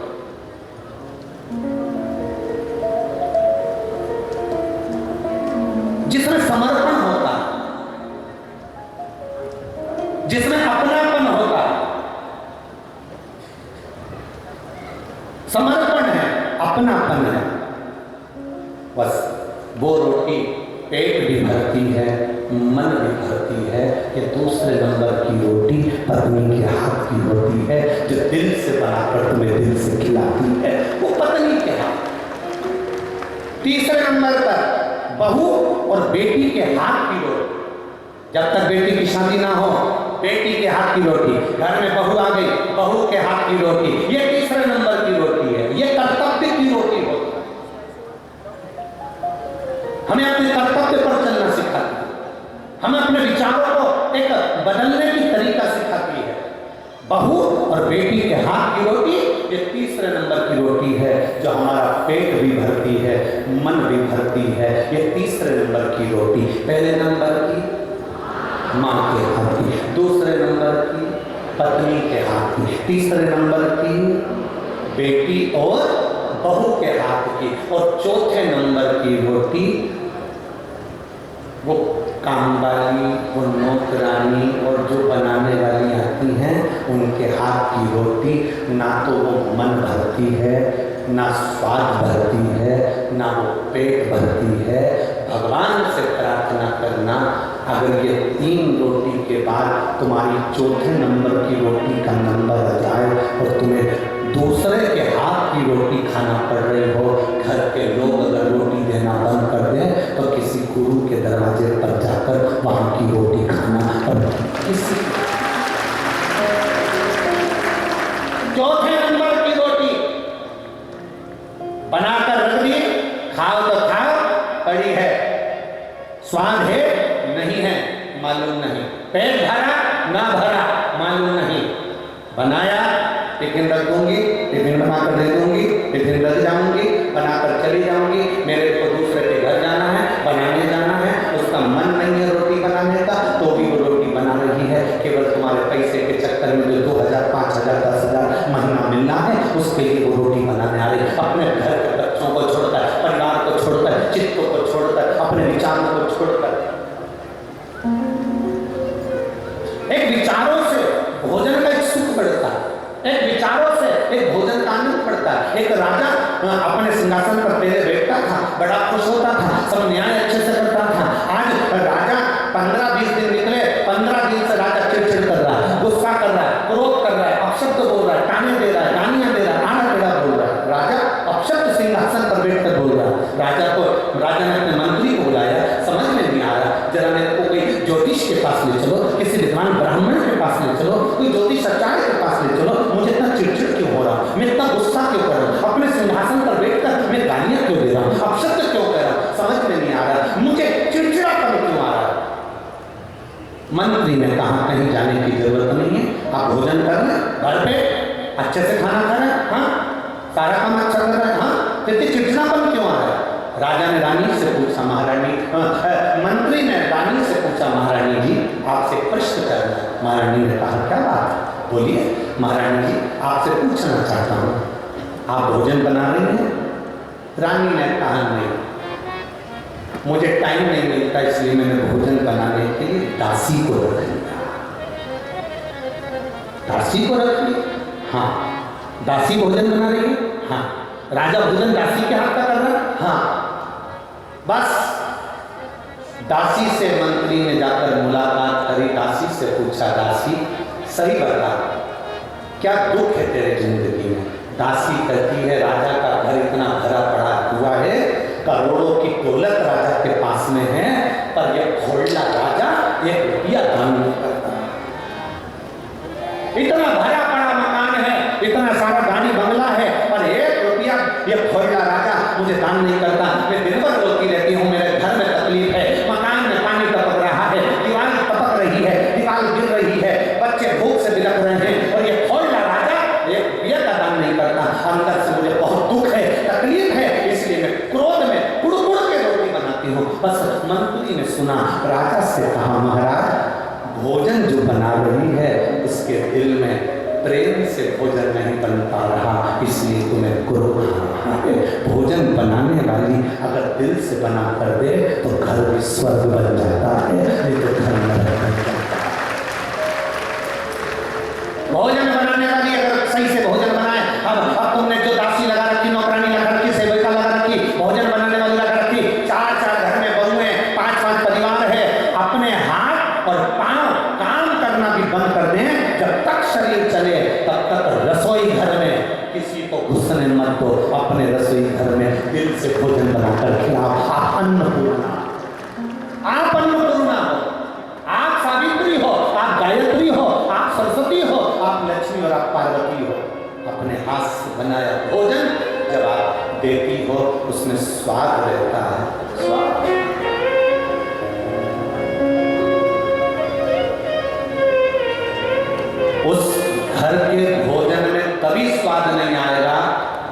घर के भोजन में एक बहू आती है, सब्जी काट कर चली जाती है। दूसरी बहू आती है, कढ़ाई में बघार कर चली जाती है।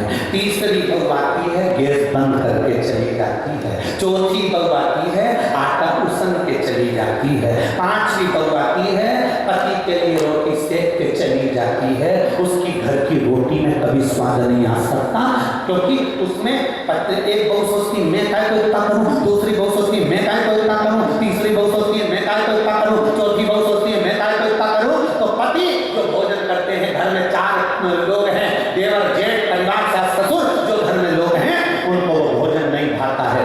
बाजार का भोजन करना भाएगा, दूसरे के घर का भोजन भले वो दाल रोटी खिलाएंगे अच्छा लगेगा, दूसरे के घर में खिचड़ी खाएंगे उसमें स्वाद आ जाएगा, पर घर के भोजन में स्वाद नहीं आएगा, क्योंकि ये जगदम्बा मौन पहले से भगोने जैसा मुंह लेके भोजन बनाती है। हमारी बात थोड़ा सा बुरा जरूर लगता है लोगों को, पर सत्य बात तो यही है, जितनी दवाई काम नहीं करती उतना इंजेक्शन करता है, उतना बुरा जरूर लगेगा आपको हमारी बात का कि गुरुजी ऐसा बोले हैं, पर सत्यता है घर में अगर भोजन बना रहे हो, जितनी देर तुम्हारा भोजन बने उतनी देर तुम अपने ना परिवार से बात करो फोन पर, ना मोबाइल पर, ना हेडफोन में। अगर जितनी देर भोजन बने उतनी देर तुम्हारे दिल में ऐसी प्रसन्नता होना चाहिए, मेरे घर के लोगों को मैं क्या बनाकर खिलाऊं कि मेरा घर खुश हो जाए। जब तुम्हारे भीतर खुशी होगी तो खाने वाले के भीतर खुशी होगी और खाने में भोजन बनाते बनाते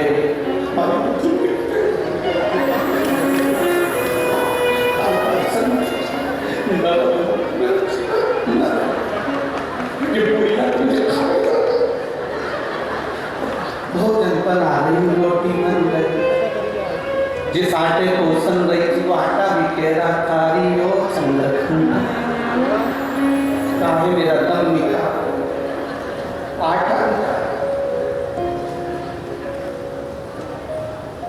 प्रेम से।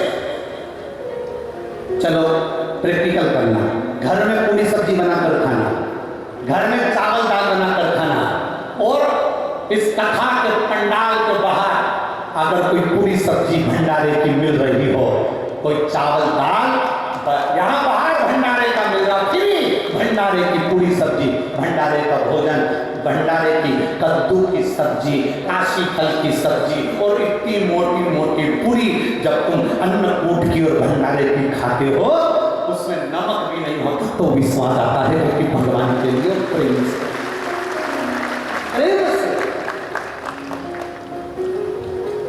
कहाँ गया बस, कहाँ नहीं करूँ ना, तो 4 रोटी पहले नंबर की जम के बोलो, जितने बेटे पीछे था, पहले माँ के हाथ, दूसरी पत्नी के हाथ, तीसरी बेटी और बहू के हाथ, और चौथी रोटी अगर तुम्हारे को खाने का समय आए कि अब कोई मुझे रोटी नहीं दे रहा, काम वाली से बनवा लो, कोई बना ले, तो तब किसी सदगुरु के पास जाना, किसी गुरु के दरवाजे जाना, उसके दरवाजे में बैठकर गुरु के भंडारे में जो भोजन बने वो थोड़ा सा खा लेना, तो पेट भी भरेगा और दिल भी भरेगा और परमात्मा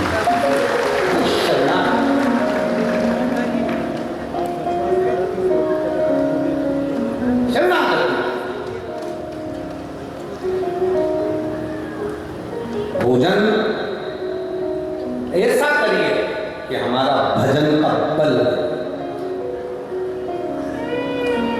भोजन ऐसा करिए तो हमारे भजन का बल बढ़े।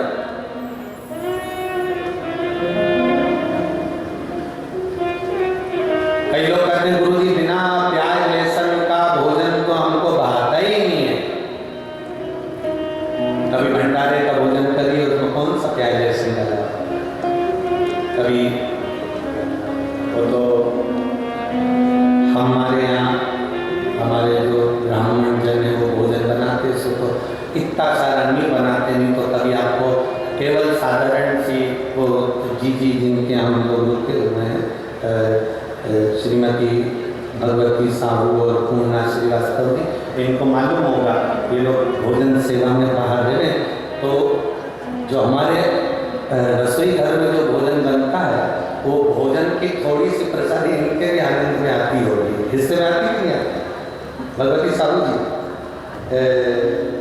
और अन्नपूर्णा साहू श्रीवास्तव आती, थोड़ी हिस्से में आती है प्रसादी में। तो कभी मौका लगे भंडारे का प्रसाद, गुरु घर का प्रसाद, थोड़ा सा चावल की अगर खिचड़ी भी है वो भी हमारे मुख में जा रही है, तो वो अन्य होटल के स्वाद से हटकर परमात्मा की भक्ति के स्वाद की, परमात्मा की भक्ति,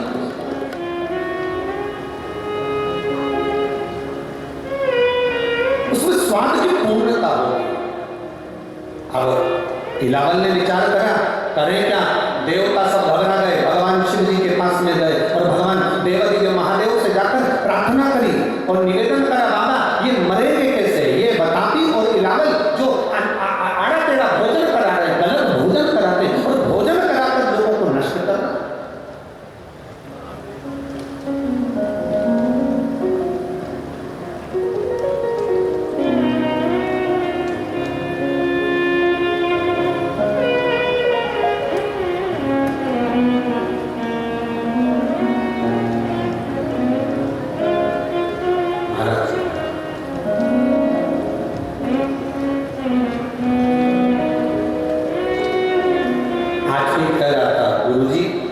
हमारे यहाँ पर शिवलिंग की प्राण प्रतिष्ठा, गुरुजी हमारे यहाँ पर शिवलिंग की प्राण प्रतिष्ठा, हम उनसे कहना चाहेंगे कि शिवलिंग की प्राण प्रतिष्ठा नहीं, प्रतिष्ठा स्थापना स्थापित होती है। प्राण प्रतिष्ठा की जरूरत मूर्ति को होती है, प्राण प्रतिष्ठा की जरूरत मूर्ति को होती है, शिव जी की प्राण प्रतिष्ठा नहीं। शिव जी को प्राण नहीं दिए जाते, शिव तो खुद दुनिया को प्राण देते हैं, उनकी प्राण प्रतिष्ठा नहीं, प्रतिष्ठा।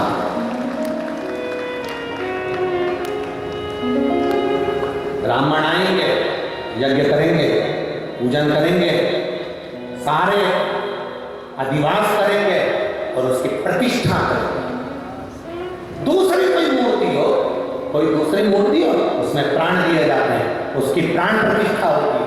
और शंकर भगवान का जो शिवलिंग हम स्थापित करते हैं उसको कहते हैं स्थापित करना, प्रतिष्ठित करना, स्थापित करना।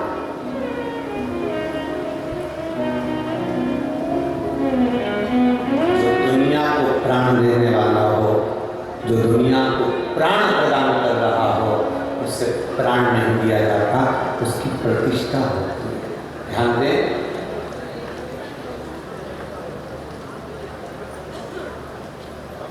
एक होता है प्रतिष्ठित शिव। कौन सा शिव है?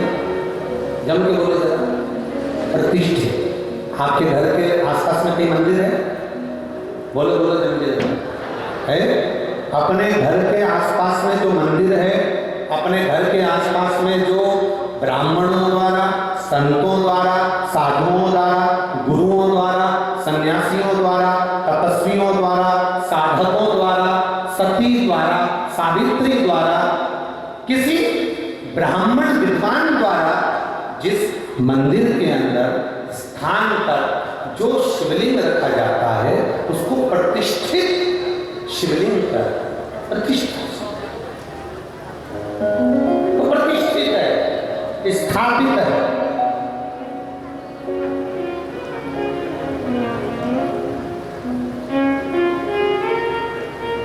और फिर वर्णन किया, वो प्रतिष्ठित शिवलिंग की गणना में आता है। दूसरे नंबर पर आता है स्वयंभू शिवलिंग।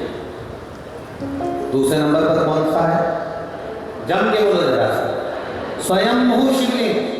स्वयंभू शिवलिंग कैसा होता है? जो स्वयं अपने आप प्रकट हुआ, कोई वृक्ष की तन में, कोई वन में, कोई स्थान पर, कोई गुफा में, कोई पर्वत पर, कोई नदी के तट पर, कोई स्थान पर प्रतिष्ठित अर्थात जो अपने आप प्रकट हुआ वो स्वयंभू शिवलिंग है।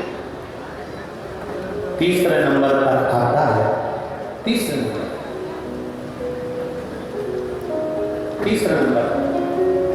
उपशिवलिंग। उपशिवलिंग से मतलब होता है जिससे 12 ज्योतिर्लिंग होते हैं, ऐसे ज्योतिर्लिंग के स्वरूप में वो स्वयं उसी ज्योतिर्लिंग के नजदीक में विराजमान होता है, उसे उपशिवलिंग का। हमारे बीच में संत महाराज पधारे और जोरदार ताली बजाकर उसको उपशिवलिंग का। ये तीसरे नंबर। और चौथे नंबर का शिवलिंग है ज्योतिर्लिंग। तो पहले नंबर का स्थापित शिवलिंग, दूसरे नंबर का बोलते जाओ जिनके स्वयं, तीसरे नंबर का उपशिवलिंग और चौथे नंबर का ज्योतिर्लिंग। अब समझिएगा, 1000 बार जल चढ़ाए अपने स्वयं के जो स्थापित शिवलिंग है उस पर जल चढ़ाएंगे तो 1000 बार जल चढ़ाने से जो फल मिलता है वो एक बार स्वयंभू शिवलिंग पर जल चढ़ाने से प्राप्त हो जाता है। जो स्वयंभू शिवलिंग पर 1000 बार जल चढ़ाने से फल मिलता है वो उप शिवलिंग पर एक बार जल चढ़ाने से प्राप्त हो जाता है।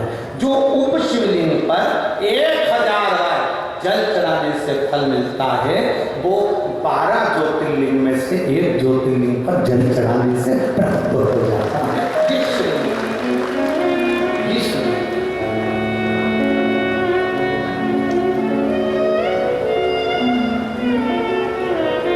दो चीजें बड़ी दुर्लभ हैं। अब तो बहुत सरल हो गई, अब तो बड़े सरल सी लगती है दो चीजें, पर दो चीजें सबसे ज्यादा दुर्लभ है। एक ज्योतिर्लिंग का दर्शन, दूसरे नंबर पर है भगवान शंकर की शिव महापुराण की कथा। ये बड़ी दुर्लभ, बड़ी कठिन से जो करवाने वाले हैं उनसे पूछो जरा, ये कितने जजमान, कोई 25 है कि 10 है कि 20 है 15 है कि कितने, हमें तो नहीं मालूम, उतना स्मरण नहीं हमको, पर यजमान परिवार से आप पूछना, साहू जी से पूछना, सेवा साहू जी से पूछना, और ये जो समिति है माँ शीतला सेवा समिति, इनसे पूछना कि करवाने में शिव महापुराण करवाने में 12 ज्योतिर्लिंग दर्शन करने में बड़ी अर्चना है। आप दूसरी जगह जाना हो तो चले जाओगे, बद्रीनाथ जाना तुरंत पहुंच जाओगे, आपको द्वारका जाना तुरंत चले जाओगे, आपको जगन्नाथ जाना तुरंत चले जाओगे, आपको कहीं जाना है अपने आप चले जाओगे, वृंदावन जाना है अपने अयोध्या जाना है चले जाओगे। पर जिस दिन तुमने विचार करा कि मुझे 12 ज्योतिर्लिंग में से ज्योतिर्लिंग वैद्यनाथ जाना है, कृष्णेश्वर जाना है, भीमा शंकर जाना है, बहुत अड़चने आती, बहुत अड़चने। शिव महापुराण की कथा करवाने वालों से पूछना, शिव पुराण की कथा करवाना सरल नहीं है, बहुत अड़चने आती हैं, बहुत अड़चने। कोई कुछ कहेगा, कोई कुछ कहेगा, कोई ताने देगा, कोई अपशब्द कहेगा, कोई पांव खींचेगा, कोई हाथ खींचेगा, कुछ कुछ परेशानी पूरे चलती रहेगी और बाबा की कथा बढ़ती चलेगी। ये शिव पुराण सहज नहीं है, सरल नहीं है।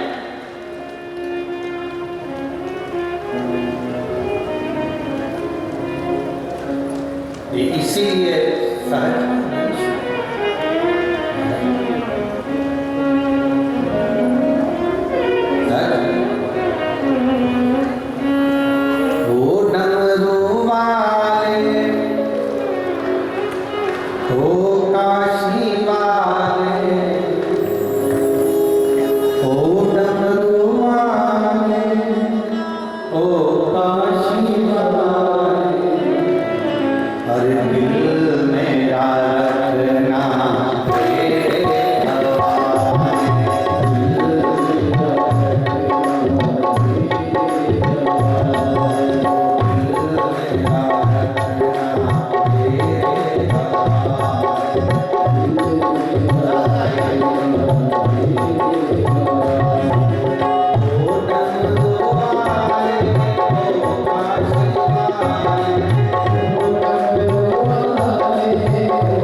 दोनों के लिए भगवान शिव ने अगस्त बाबा से कहा, इन दोनों को वर जरूर मिलना है कलयुग और नष्ट करना है, उनको समाप्त करना है तो अगस्त ऋषि ही कर सकते। वर जरूर मिल गया, वर जरूर प्राप्त हो गया, पर उन दोनों को नष्ट करने में अगस्त ऋषि का साथ शिव जी ने अगस्त बाबा को भेजा, शंकर भगवान ने अगस्त ऋषि को भेजा, जाओ अब तुम भोजन करने जाओ। क्या करना पड़ेगा? अगस्त ऋषि से कहा भोजन करने के बाद अपने हृदय पर हाथ रखना और एक बार ओम का नाद कर देना। जरा बहुत सावधानी से सुनिएगा। मणि लिंग शिव महापुराण की कथा चल रही है। सावन के पीछे का जो 5 दिन है, ये संपूर्ण विश्व के कल्याण के लिए ये कथा है जो बालोद नगर में हो रही है अपने जीवन को। और ध्यान रखना, संपूर्ण विश्व के कल्याण के लिए, संपूर्ण जगत के उद्धार के लिए, संपूर्ण विश्व के उद्धार के लिए। अगस्त ऋषि को कहा गया आप अपने हृदय पर जैसे ही वो भोजन कराएगा, अपने भाई के टुकड़े कर वो भोजन देगा, वातापी स्वयं भोजन में मिल जाएगा और आप भोजन में उसको पेट में उतार लोगे, छाती पर अपना हस्तकमल रखना और मुझे पुकार, शिव को पुकार।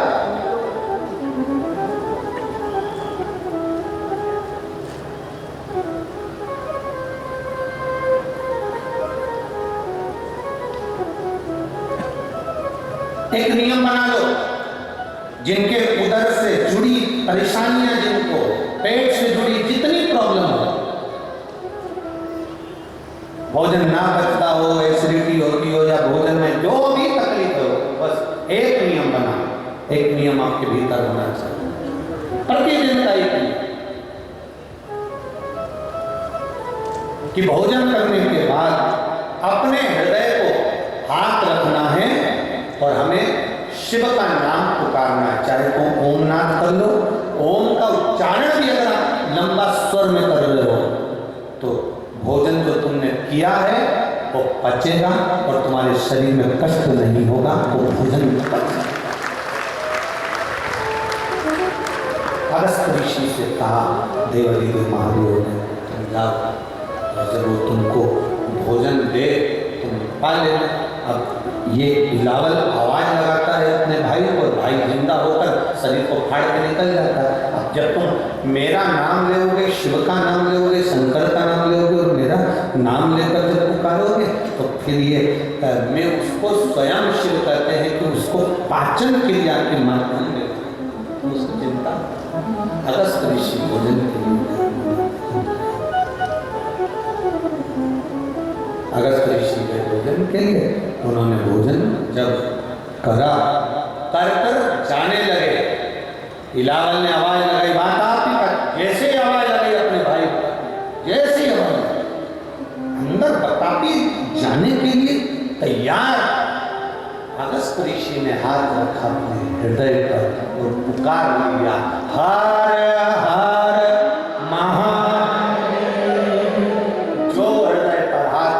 पुकारा। पुकारते से भोजन के उस पाचन तंत्र के माध्यम से बतापी के प्राण छूट गए और इलावल मारने के लिए अगस्त ऋषि को दौड़ा तो देवादिदेव महादेव ने आकर उसके प्राणों को हर लिया। शिव तत्व में जो फल है, हमारे रोग, हमारी बीमारियां, हमारी तकलीफें शंकर के नाम के उच्चारण से समाप्त। एक पत्र आया,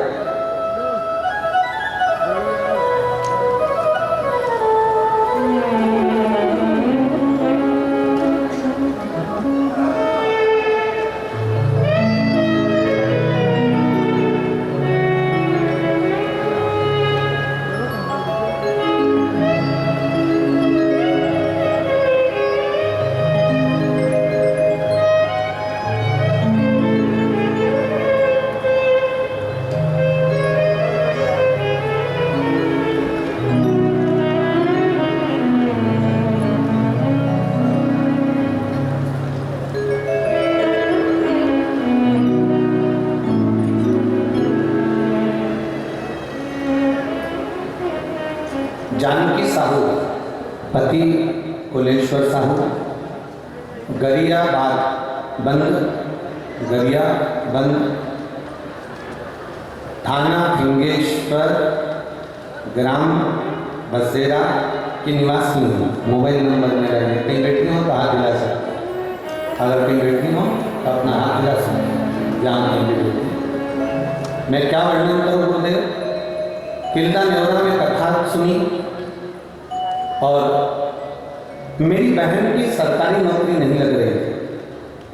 मेरी बहन ने मुझसे कहा कि मैं बड़ी तकलीफ में हूँ, करूँ क्या? तब मैंने उसको कहा कि तू भी किल्ला नेवरा आ जा। किल्ला नेवरा की कथा का रसतत्व ग्रहण करेंगे। सियोर वाला महाराज कहता है पंडाल में बैठकर कथा सुनने पर जो हम दिल से मानते हैं बाबा देता है। चल हाँ, कथा सुनी, बाबा से प्रार्थना करेंगे। पशुपति व्रत भी उठा लिए, बाबा से प्रार्थना करें, बाबा ऐसी कृपा करना, ऐसी करुणा करना, ऐसी दया करना कि सरकारी नौकरी लग जाए। गुरुदेव किल्ला नेवरा कथा सुने, दूसरे दिन की कथा का स्मरण किया और बाबा की कृपा का हम क्या वर्णन करें गुरुदेव। मेरी बहन ने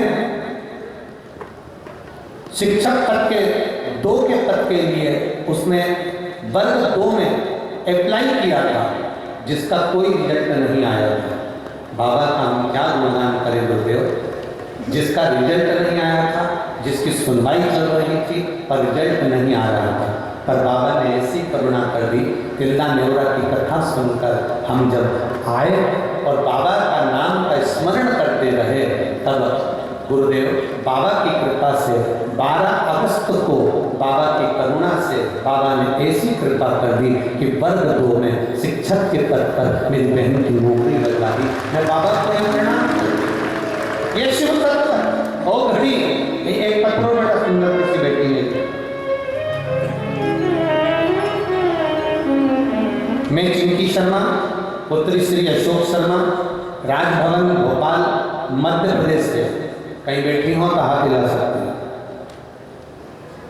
अगर कहीं बैठी हो तो हाथ हिला सकती हैं जिन्होंने लिफाफा देखा है। आप ही हैं, दोनों हाथ हिला दीजिएगा। मैं चिंकी शर्मा, पुत्री श्री अशोक शर्मा, राजभवन भोपाल मध्य प्रदेश। गुरु जी प्रणाम। मैं क्या वर्णन करूं? दुनिया के लोग आपके प्रवचन को हंसी में लेते हैं, दुनिया के लोग आपको टोटका वाला बाबा कर देते हैं, पर गुरुदेव आपकी एक बेलपत्री शहद लगाकर चढ़ाने का फल क्या होता है गुरुदेव? 9 वर्षों से मेहनत कर रही थी सीए बनने के लिए, 9 साल लग गए गुरुदेव तैयारी करते करते करते करते, पर सीए बनना कोई सरल नहीं है गुरुदेव। बाबा का कृपा का मैं क्या गुणगान करूं? मेरे परिवार वालों ने कहा, सियोर वाला महाराज कहता है एक बेलपत्री के मध्य भाग पर शहद लगाकर शिव जी को चढ़ाकर परीक्षा दो, मेहनत करो, अपनी पूर्ण मेहनत के साथ में आगे बढ़ो, बाबा रिजल्ट अच्छा देता है। तब मैंने वही प्रयोग करा और बाबा की कृपा से आज मैं सीए बन गई। इसलिए मैं बाबा को यह नमन करती हूँ और बाबा का क्या वर्णन करूँ। 5 जुलाई 2023 को मैं सीए बन चुकी हूँ। बाबा को क्या गुणगान करूँ। बधाई, हर हर महादेव। शिव तत्व की प्राप्ति इसी को कहते हैं। दुनिया हंसे हंसने, दुनिया अपशब्द कहने, दुनिया ताना देते हैं, शिव तत्व को प्राप्त करें। भगवान शंकर ने बता दिया, अपने हृदय पर हाथ रखकर हम शिव को नाम पुकारें, आधे से ज्यादा रोग हमारी यूं ही समाप्त हो गई। शिव कथा कर रही है। माता पार्वती जी ने शंकर जी की जो आराधना करी है, माँ सती जो यज्ञ के कुंड में कूद कर समाप्त हो गई है, शिव की आराधना में माता पार्वती लगी। भगवान शंकर को उन्होंने दूल्हे के रूप में, वर के रूप में प्राप्त करा। शिव जी दूल्हा बने हैं, पार्वती दुल्हन बनी है, दोनों पधार रहे हैं। जोरदार थाली बजाकर स्वागत करें माता शंकर और माता पार्वती जी का। पार्वती जी ने शिव जी के गले में जयमाला पहनाई है। जोरदार थाली बजाएं। शंकर भगवान के गले में माँ पार्वती जी जयमाला दे रही हैं और पार्वती जी के गले में भगवान देव महादेव जयमाला प्रदान कर रहे हैं। जोरदार थाली बजाकर स्वागत करें। जो भी भक्त नदी, कुआं, तालाब, बावड़ी को स्वच्छ बनाने में लगे हुए हैं, निर्माल्य विसर्जन के जो रथ आप लोग चला रहे हैं, उसके लिए बहुत बहुत साधुवाद है। मैं जय मां गौरिया महिला समिति द्वारा चलाए गए निर्माल्य विसर्जन के रथ, उनको बहुत बहुत साधुवाद दे रहा हूँ, जो 5 सितंबर 2023 से चला रहे हैं और नदी, तालाब, बावड़ी को स्वच्छ बना रहे हैं। साथ में मैं धन्यवाद देता हूँ वैष्णेश्वर महादेव निर्माल्य विसर्जन रथ को, जिसको ग्राम लखीमपुरी चरमा जिला कांकेर छत्तीसगढ़ में प्रत्येक रविवार को ये रथ चलाया जा रहा है। एक बार उनके लिए भी बहुत बहुत साधुवाद, धन्यवाद। और जो जो लोग निर्माल्य विसर्जन के रथ चला रहे हैं उनको बहुत बहुत कोटि कोटि साधुवाद है। हर हर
रवि शंकर जी पांडे